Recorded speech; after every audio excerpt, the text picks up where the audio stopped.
All right, welcome to Innovation Insights. I'm your host, Donny Shimamoto. I am the Inspiration Architect for the Center for Accounting Transformation. During these episodes, we'll visit with a variety of people who can share with us ideas, information, technology, and business practices that are accelerating innovation and transforming the accounting profession. Today, I'm joined by Pete Myers, the CEO of Auvenir, and we are going to explore how the audit technology world is changing for small and mid-sized firms.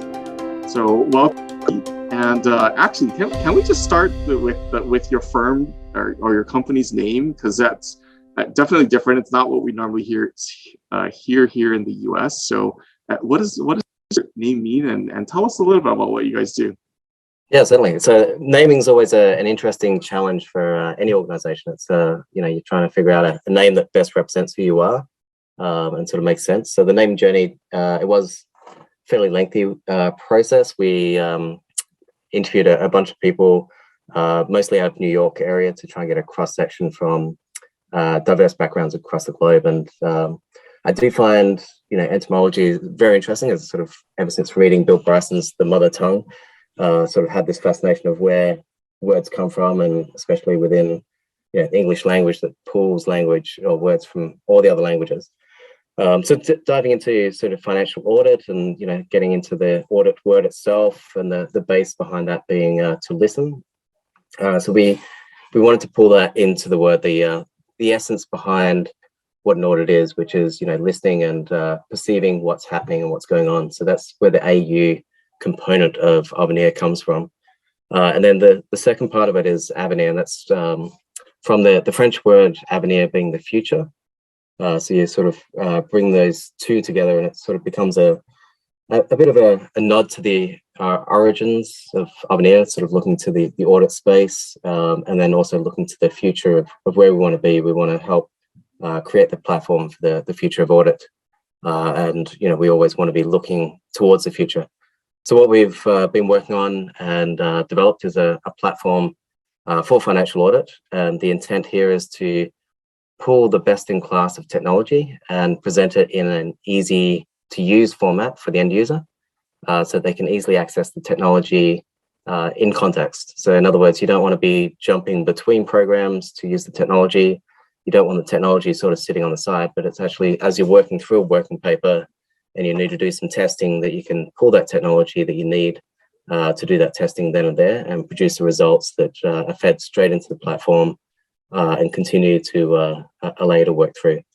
So some of these integrations should almost happen in the background where, the technologies may be sophisticated and very clever and it's doing a whole bunch of things, but from a user perspective, you're just working your way through a working paper as per normal, and just able to leverage these tools, deliver the results in an easy format.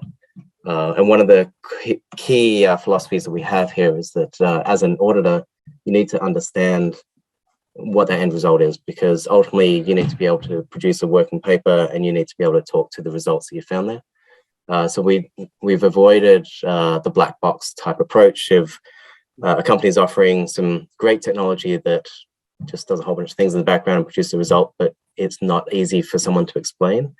Then it's very hard to put that in a working paper and stand behind those results as an auditor, because you do need to be able to trust the technology and have some degree of understanding of what's happening there.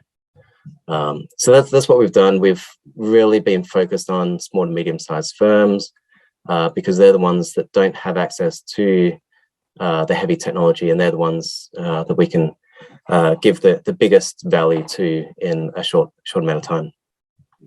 So we've focused on that end-to-end solution, really driving for the small firms. So. Yeah, it's been interesting. You're actually, I feel like you're like maybe the third audit-related person that I've had on here where we've talked about this fact that audit technology really has lagged for a while. That we've seen, I always talk about the start of the pandemic, and before the pandemic, actually since like the 90s, audit was sort of leading the way, because audit was working remote before there was such a thing as remote work, and because we were always at client sites, and we would I was part of Coopers and Lybrand when we rolled out the paperless audit in the mid 90s. So kind of looking at that, but then there was like this whole gap of lag. Do you have a feel or any ideas why Audit has lagged during this kind of maybe even the last 20 years, if we go so far to say that. Yeah, and it's interesting because, as you say, like early on, Audit was in the forefront with adopting Excel and using the power of Excel, rapidly accelerated the digital format and doing things in the digital format. And I think the next wave that we have of leveraging these technologies is really that migration from where we are today into working in the cloud, and all the capabilities that the cloud brings, which is the connectivity, working live, real time, all of those components.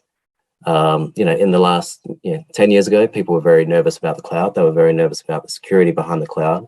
And so therefore there's this lag to adopt. And when you're looking at something as confidential as financial data that you're dealing with, there's this hesitancy to migrate to the cloud because of that security concern. Now, fortunately, that the security has come leaps and bounds and moved very quickly. And a lot of the fear that people had was more of a perception from the very early cloud days versus where it is today. And the reality is we're connected all the time. We're working online, we're on video conferences. We've always got that connectivity. We've always got that vulnerability that comes with being connected. So working in the cloud is no different to that. And I think there's been a historic hesitancy for companies to accept that. The pandemic has obviously driven us to use the cloud more than we have in the past, and a greater comfort with that, and a greater comfort around the security behind that. For smaller firms, there's been a challenge of just accessing technology. It's not easy to grab technology, and it's very expensive to build. And we haven't seen that many technology providers in the audit space in the past. In more recent years, there's been an explosion of companies coming into the space. It's been great to see from our perspective as a platform where we want to integrate with the best in class.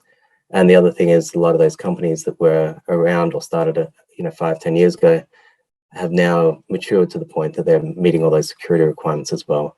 So from our perspective, there's a lot of companies now that we can integrate with and pull that technology in, which allows that acceleration of adoption. And we can just look at our own journey of connecting with alternate technologies, where we've seen there's been a lot more availability and a lot more possibilities in the last couple of years than there has been historically. And for the firms themselves, they'll have seen that same increase in choice that's coming today. Can you give us some examples of these technologies that are starting to come together, or that you guys are integrating with? Yeah, so from our side, we've recently connected with Confirmation from Thomson Reuters to allow the automation of that confirmation process. We've very hot off the press, we've just announced that we've got an integration with Validus that's going to be coming live in the coming months, and that's allowing them to pull in all the data from your accounting packages, allowing you to pull from the QuickBooks, allowing you to pull from Xero and other accounting packages and have it in a standardized format. Enabling you to leverage that data set very quickly and easily. So they're two that are very recent, and then we'll continue to integrate, pulling in bank data and other data sources to automate and bring value to the end user. That's great. I think that's one of the biggest challenges for smaller firms, is just having to deal with all of these things, and then their clients are not as sophisticated, so it's harder to get the data. And as much as we can push them, like, hey, use data analytics, do all these things, if they can't actually get to the data because the client doesn't know how to give them access to the data, that becomes a huge challenge. So that's great if you guys are pulling all of that together. One of the other challenges I think that faces a lot of small firms is really just in keeping up with all the standards and having different type of methodologies and things. And am I remembering right that you guys actually built your own methodology in that sense, or you collaborated with someone to do that? Yeah, it's very, very close to that. So we've built a platform to take in content from different sources. So we've got content coming in that's been customized for the US market. So we've got a couple of authors based in the US who are creating and updating the content there that drives our platform. But the platform has been built in such a way that methodology that's behind the scenes really drives the behavior of the platform. So what we've got is the technology is the running of different working papers, but how that looks and the words and the methodology behind it is driven by the content. So that way we've got, content that works very well in the US. We've got some Canadian content that sort of drives a lot of the Canadian audits. We've got the international standards of auditing built in for other places around the world. And we've got the ability then for, this is more for the sort of medium to larger firms that have got, customizations within their content, within their methodology. They've got the ability to customize, and it's just the platform itself responds to the different content and just plays it through. But the key advantage behind that is as those updates are made from a regulatory standpoint, they flow through the platform. And, as you're working again in the cloud, you've always got the latest standards. You can choose, when you let those upgrades go through, but the upgrades are there and it's always available for you. So you're never left behind and working on old standards. It's always there. Right. I think you mean updates, when the updates to the standards actually come through. Yeah, each time there's an update, it flows straight through, and we get those updates go live to the users. So you're always dealing with the latest. So it can be a headache trying to keep up with the standards, understand what they're doing and how they work. This way the updates are made, and really, you'll see it as you go through the engagement, and you get to the certain points where those updates are made. You can see it within the platform. And that makes it much easier for an auditor to one, be compliant and be up to date, and not having to stay on top of, reviewing what the standards are and making sure that's gone through. Yeah. Well, and you mentioned earlier having to flip through. So I know a lot of them have their working papers in one place, but then they got to go to their research app and kind of figure out what's changed and flip back and forth. So that's nice that it's all together there as well. Now, you said one of the other things you mentioned was about data, and we've seen a ton of data testing tools coming out. There's all this call for increased analytics. Do you guys do anything in the testing and analytics space? Yeah, so on the testing side of things, we've got so as the data comes in, you've got the ability to run tests and run the various tests within the platform. So you can run those tests with the data that's there. And then you can also, you're working through the working papers, so the results from that feed straight into your working paper results. So you've got the tests always at your fingertips that you can run, all the standardized testing. You can create your own templates there, and then you can run those tests and get the data fed straight into the results there. So if as a firm I'm specializing in a particular industry or something, can I create my own tests as well? Yeah, absolutely. Yeah. So now, I'm going to say within limitations, but most of your tests that you use are fairly standardized tests. It's just the variables around it that might change. So that's all easy to do from the content standpoint. If there's a new test that requires a completely different workflow, we would take that into our product roadmap and update it. But it's unusual to see something that's requiring a significant coding change. It's more just a content component, which makes it very easy for you to customize what you do as far as tests there and your testing templates. Makes sense. Now a lot of the other tools we see are focused on more of course, the name is escaping me now. Substantive testing. It's more focused on substantive testing. I was told that you guys have more controls testing capability as well. Yeah, so we've enabled the ability to do the controls testing, making sure you can link things to the risks going through. We can do the auto generation of control testing working papers and summarization of the control conclusions as well. By having it through the cloud enables us to sort of feed those results through as well. So everywhere it impacts, you see the results from those testing, and make sure that there's consistency in the controls testing you're doing as well throughout. So instead of, I know a lot of smaller firms maintain like a controls risk matrix Excel or something that has all that kind of linkages and things. So you're saying that's all built into the platform now? Yeah. So once you're working in the cloud, you can have that available at any time throughout the system by everyone that's working on the engagement as well. Cool. I feel like a lot of smaller firms will will kind of hesitate on adopting new technology because they're worried about how big of a lift it is, how much of a change it is for them. Is there anything that you guys have done to help make this easier for them, or what are you seeing as some of the drivers and some of the adoption from firms that you're already working with? Yeah, so for a lot of firms, they sort of feel like they need to be tech savvy to come in. What we're seeing is a greater understanding that people have coming in, but there's this fear to come in and adopt new technology because you don't understand whatever it is. You don't have a deep understanding of machine learning and every other component of exponential technology out there. So therefore, there's this fear of the unknown. So I think really, the biggest thing is, asking questions, and as you sort of come in, just come in and test it and try it. So for us, we've had some small and some larger firms come in and just get in and try the product, and that seems to be the best way. And we've got some guidance to help people walk through, a practice engagement, just so you can get a feel of the system. To walking through, but what we're finding is that people are coming in and just going ahead and using it, and not even running that test, and they're finding the way through and being comfortable with the software, which is a great sign from our perspective.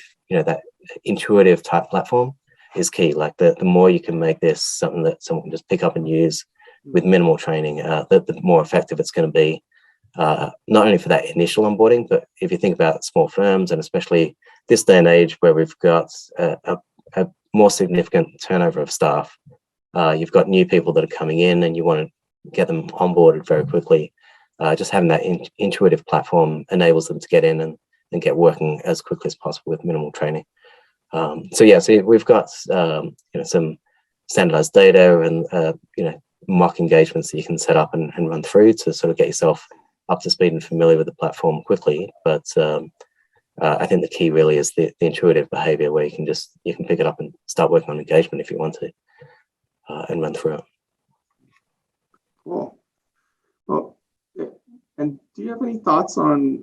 I hear some firms just say, "Oh, this is probably just the new trend. Do I really need to adopt? Can I just keep doing things the way I was doing things before?" Any thoughts on that response? Yeah, I mean, I'm very confident that people have the same questions when we sort of move from paper audits into computer-based audits. Like you think about the security, and you're just going to lose all your work if you go from writing something on paper to sort of work on the computer. And it's true, you do lose work sometimes on the computer. It's really frustrating, but the efficiency you get out of that was massive, and the adoption's there. And I think most auditors you speak to today wouldn't dream of going back to paper and doing it in paper format. And I think what we're seeing now is, that migration to the cloud is the next big step of the connectivity and the unlocking of capability that you can do by migrating to the cloud is the next big step. And that is what we're going to see. And there's going to be some hesitancy to start with of people, not ready to, unlock the benefit of it. But as people start to use it and you start to see the benefit and the efficiencies and the improved quality, I think it's going to happen. So you're either going to be an early adopter now and get in and take advantage of it, or you can be a late adopter. But ultimately, we'll move this direction. Technology, it doesn't necessarily create a differentiation. It might, if you're an early adopter, you might have some differentiation from other accounting firms by adopting technology. But ultimately, it's going to be a matter of you need to adopt technology in order to stay on parity. If you're not adopting technology, you're going to start to fall behind because other firms are going to be more efficient and be able to get through it faster. And if you leave it too long to adopt, the adoption curves might be a little too steep to catch up. So the earlier you can adopt it, the sooner you start to see those savings that you get from this, the power of technology. And you're saying early adopter. Do you feel like we're still in the early adoption for audit technologies? I would say, looking at the potential of where technology is going to go, we're still in the early stage. Like we're migrating to the cloud. We've got some good adoption, but if you look at some of the major tools that are available, a lot of them are desktop based. They're not necessarily cloud based and connected. As far as pulling data automatically from data sources and starting to compare it, I would say we're still relatively early stages there as well. So yeah, so ultimately, I think for where this is going to go, we're still in the early stage of migrating the audit to the cloud and unlocking the full potential that the cloud brings. Interesting. When you say it that way, then I start to agree with you, because I actually was thinking, well, we've had some of these technologies around, like cloud. We've been talking about cloud for over 10 years, I think at this point already. The data pulls, probably 5 years, maybe at least, from when we started to see that come out. But I think you may be right in terms of some things that are bringing them all together, because everything was very disparate up to this point. Maybe it is still pretty early, but perhaps the counterpoint to that is that these technologies have been around for a while. It's almost like the whole pandemic, where the remote meeting, even this type of stuff, it's like it's always been there, just people haven't adopted, but the technology itself is already mature. It's just that the adoption is still early or still needed. Yeah, absolutely. It's the adoption, and then sort of getting it to the point of, the technology is there, but getting it in that seamless, fully integrated kind of where you're fully unlocking that potential. Because I would say, to your point, the cloud's been around for a little while, the data pool's been around, but the data pool has been a case of you end up with this messy data set that you need to then spend hours to sort out before you can start to utilize, and sort of getting that tidy data set and getting, all the integrations and connectivity is something that, that unlocks the benefit and the full power of this. And, at the moment, people are seeing, adopting today, you'll see significant benefits. What you'll see in the next 3-4 years from adopting is going to be much, much more significant. It's going to be exponential.